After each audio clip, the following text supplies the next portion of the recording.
Welcome to Man Does Tech, where I solve the problems you didn't even know you had. In this video, I will explain how to make a Zinger burger in an air fryer. First, gather your ingredients, including boneless chicken thighs, spices, and breading. We'll start by preparing the chicken, ensuring it's perfectly seasoned for that signature Zinger flavor. This easy method saves time and delivers fantastic results, making it a perfect weeknight meal. Get ready to enjoy a homemade favorite.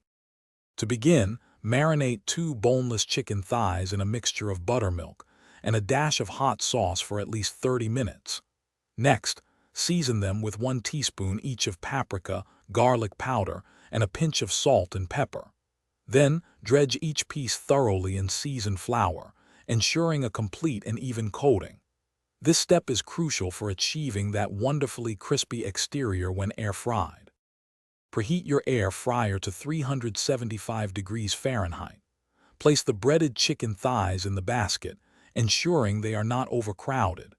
Air fry for 15 minutes, flipping them halfway through to ensure even cooking and a golden brown crisp. Once cooked, assemble your Zinger burgers on toasted buns with fresh lettuce and a generous dollop of spicy mayonnaise. It's that simple. For an extra kick, try adding a slice of cheese or some tangy pickles to your burger.